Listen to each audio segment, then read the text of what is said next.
कि बाली बलिया से चाहिए ए हमारे राजा जी ए रूपा जी कि लहंगा लखनऊ पेन्हा चटकदार राजा जी कि लहंगा लखनऊ पेन्हा चटकदार राजा जी।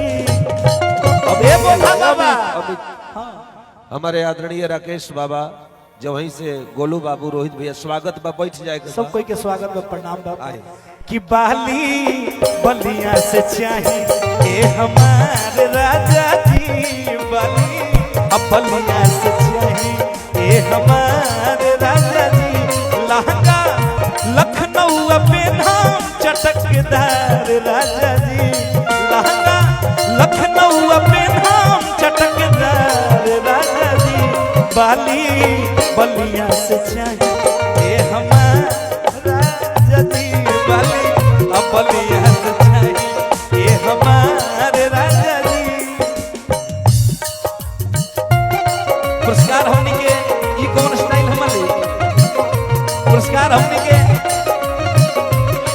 गोधाबा की तरफ से हजारों हजार रुपए का पुरस्कार ये हमारा बलिया से चाहिए। देखिए पुरस्कार हमने के गार्जीवन की तरफ से कि छपरा के छागल ना रसवाली साड़ी अरे जिया बोला जिया भैया जौनपुर से झुमकाया ऑर्डर करवादी ए बोलू भैया देखिए हमने के छपरा जिला में नारदी विधा में दूगो हमने के बड़ गार्जीवन में लेगो अजीत हलचल भेगो अभियंता भैया जौन पुरस्कार कैसे कि रौरा सर से हम खड़ा हुआ तो बहुत लोग एक एक तरह कहेला अजीत भैया कौन कि सुने सनम का और दिहलु बलिया रे कि जिए के मन न करे और अब तहरा मारे अरविंद भैया सही कहते हैं अरे हम करी प्यार तो हसे तू तो सजा देलू गोल्डन साहिब भैया का पुरस्कार बा हम करी प्यार तो हसे तू तो सजा देलू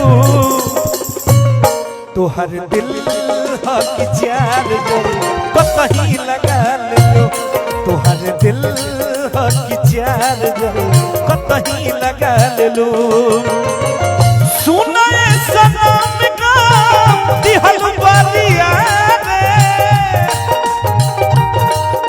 हजारों हजार पुरस्कार भैया के जौन समाज में आइला जिए के मन न करे अब तहरा मारे पुरस्कार हमने के गोल्डन साहिब भैया के से हजारों हजार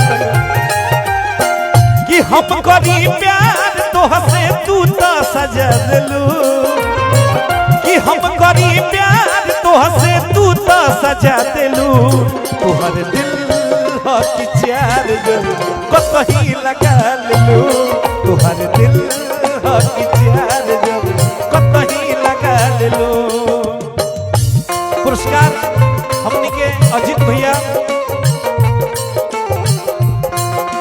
जितेंद्र बाबा की तरफ से गोल्डन साहिब अरविंद भैया बोधा बाबा की तरफ से हजारों हजार रुपए का पुरस्कार आज बड़ी ढेर दिन के बाद भेंट भइल बा कहां बड़े भोला बाबा गलत बात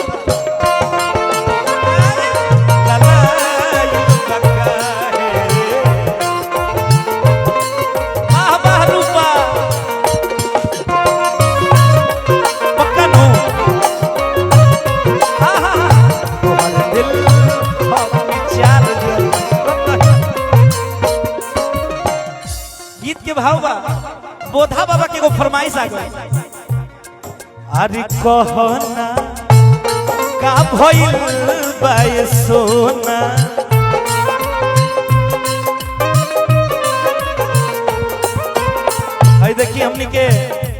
छोटू भाई उर्फ मामा जी के तरफ से पुरस्कार बा। हम ना लेकिन हम छोटू भाई कहब। अरे ऐसे तो तू मिले लू कबो ना।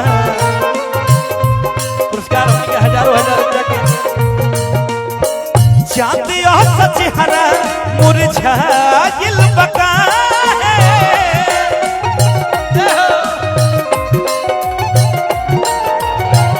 चांद चेहरा मुरझाइल बका है।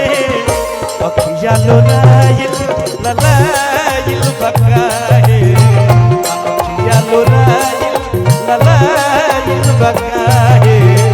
अखिया लोराइल ललाइल। ये बजाइए कि चूड़ी लहठी वाली बिंदिया करी।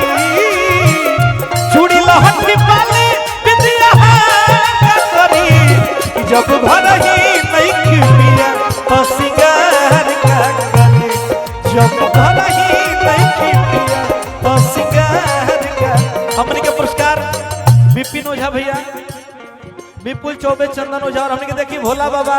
हमने के विपिन चाचा जी कहाँ पे? आई आई हने आई। हमने के कलाकार के सब देखी हई। हमने के अर्जुन को हाँ हम ई ना कहो, हम अजीत हजल भैया के टीम को कि चूड़ी लहठी वाली बिंदिया करी।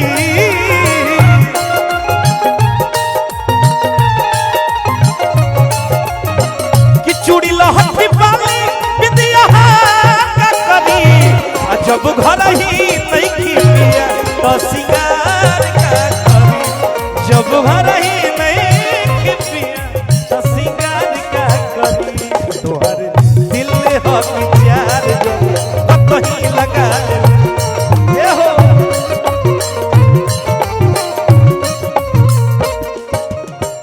कबो न मुस्कुरालू तू क्षण में रूठ जालू तू।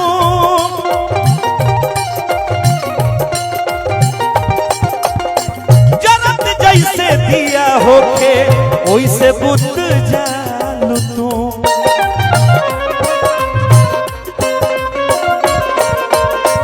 कबो न मुस्कुरालू तू क्षण में रूठ जालू तू। जन्नत जैसे दिया होके ओइसे बुझ जालू तू। और का बोधा बाबा पैसा पकैलू प्यार जानो हमके भुला देलू। पैसा पकैलू प्यार सब धनबाद के कमीनी आज भाई पर लुटा दी बुझाता बोधा बाबा। पैसा पकैलू जान प्यार हमके भुला देलू। तोहर दिल हो कि प्यार जो कहीं लगा देलू। तोहर दिल हो कि प्यार जो कहीं लगा लेलू। अरे बोधवा के आशीर्वाद हमारा धनबाद से भी मिलेला फोन के जरिए। अजीत हलचल भैया के पूरा टीम के सहयोग बा हमरा ऊपर।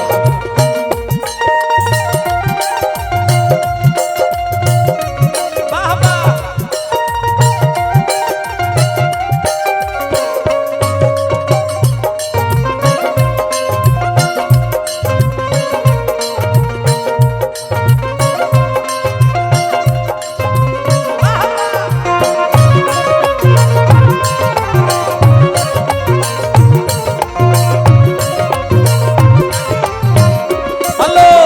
देखिए